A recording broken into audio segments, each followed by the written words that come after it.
Hello बच्चों, चलिए प्रश्न को देखते हैं। प्रसव की तीसरी अवस्था आफ्टर बर्थ कहलाती है।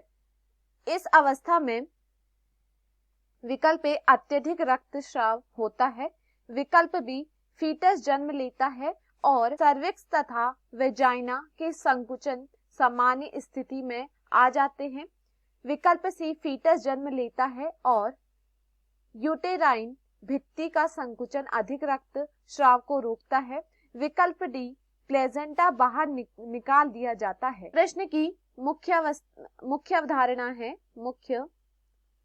अवधारणा इस प्रश्न की मुख्य अवधारणा है तीसरी अवस्था।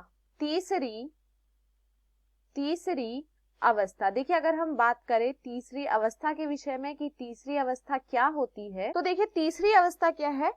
जो प्रसव का तीसरा चरण या तीसरी अवस्था होती है, यह प्रसव के बाद का समय होता है। यह क्या होता है? यह प्रसव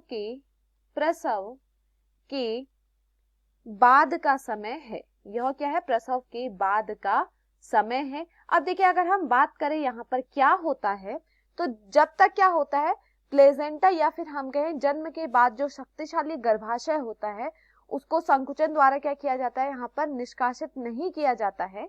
यहाँ पर क्या देखा जाता है, जब तक कि प्लेजेंटा या हम कहें या जन्म के बाद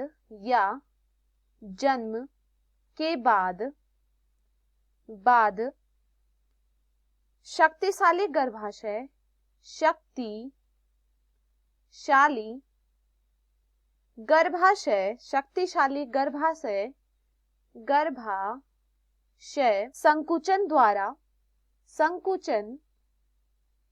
संकुचन द्वारा निष्कासित नहीं किया जाता है, निष्कासित नहीं किया जाता है, निष्कासित नहीं किया जाता है। तो यहाँ पर क्या देखा जाता है, यहाँ पर यह देखा जाता है जो गर्भनाल है, गर्भनाल बच्चे की नाभि के करीब क्या होता है, कड़ा हुआ रहता है। और ये क्या होता है, बच्चे के जन्म के 10 से 15 मिनट तक रहता है। यह क्या है, यह बच्चे के 10 से 15 मिनट तक, बच्चे के जन्म की क्या होता है, 10 से 15 मिनट तक यह रहता है।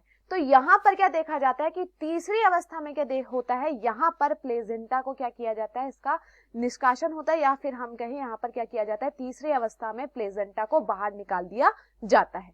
अब देखिए, यहाँ पर अगर हम विकल्पों की बात करें, विकल्प क्या दिए गए हैं, विकल्प ए दिया गया है अत्यधिक रक्तस्राव होता है, तो यह यहाँ पर गलत है।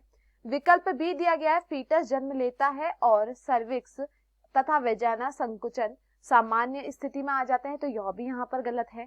विकल्प सी दिया गया है फीटस जन्म लेता है और यूटेराइन भित्ति का संकुचन अधिक रक्तस्राव लेता है, तो यह भी यहाँ पर गलत है। विकल्प डी दिया गया है प्लेजेंटा बाहर निकाल दिया जाता है, तो यह यहाँ पर क्या है, सही है। तो दिए हुए विकल्पों में हमारा सही विकल्प है विकल्प डी। मैं आशा करती हूँ आपको समझ में आया हो। धन्यवाद।